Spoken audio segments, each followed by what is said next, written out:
En Francia, la crisis económica amenaza al gobierno de Emmanuel Macron. El primer ministro François Bayrou enfrentará el 8 de septiembre una moción de confianza por su plan de austeridad que prevé un recorte de 44.000 millones de euros. La oposición ya adelantó su rechazo, lo que podría hacer caer al gobierno. El anuncio desató fuertes pérdidas en la bolsa francesa. El ministro de Economía no ha descartado la intervención del FMI, aunque aseguró que intentarán evitarla. La bolsa de París en caída libre. La razón principal, la turbulencia política que sacude al gobierno francés. Y esa situación provoca inseguridad. Por ello, el primer ministro Bayrou impulsa una moción de confianza a comienzos de septiembre. Busca apoyo a su política de austeridad presentada en el proyecto de presupuesto. Pero es probable que su moción de confianza fracase.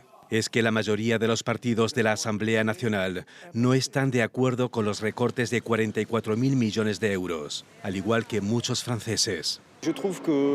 No hace lo que debería como gobernante. Debería estar enfocado en el bienestar de los franceses en lugar de pensar en el bienestar de los de arriba. En algún momento alguien tendrá éxito al frente del gobierno y tal vez recuperen la confianza. Pero es verdad que en política hay mucha gente que perdió la confianza en los gobernantes, sean quienes sean. Expertos no dudan de que Francia necesita impulsar ahorros fiscales. La deuda pública ascendió al 114% del Producto Bruto Interno. Es uno de los niveles más altos de la eurozona. A menos que François Bayrou sea confirmado en el cargo, una hipótesis poco probable, entraremos en una nueva fase, una fase de desestabilización con consecuencias desde el punto de vista económico, desde el punto de vista social y desde el punto de vista de la imagen internacional de Francia y de cara a los inversores. El destinatario final de las protestas contra el recorte de gasto podría ser el presidente Emmanuel Macron. Una crisis de gobierno golpearía al presidente y podría forzarlo a llamar a nuevas elecciones.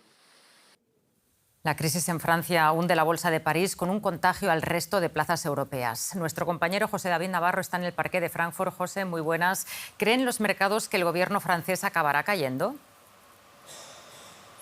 Hola Rosa, ¿qué tal? Sí, ese es el escenario en el que en estos momentos se basan las principales apuestas de los mercados y de las casas de análisis. Esa inestabilidad política en Francia que ha disparado este martes los rendimientos de la deuda francesa. Para que se hagan una idea, el bono de referencia, el bono de 10 años de Francia, está en peor situación actualmente que el bono de Portugal o el bono a 10 años de Grecia, que estaban en el epicentro de la crisis de deuda de la eurozona. La posibilidad de que haya nuevas elecciones en Francia en medio de esa inestabilidad política ha hundido las acciones de los bancos franceses muy expuestos a la deuda pública, y eso ha provocado, como adelantabais, que la bolsa de París caiga un 1,7% este martes, contagiando a otras plazas europeas que además tienen el problema de esa incertidumbre por la cada vez mayor intervención de Donald Trump en la independencia de la Reserva Federal de Estados Unidos. José, cuéntanos cuán urgente es abordar la situación fiscal de Francia considerando el tamaño del déficit y los riesgos que implica un ajuste tan severo.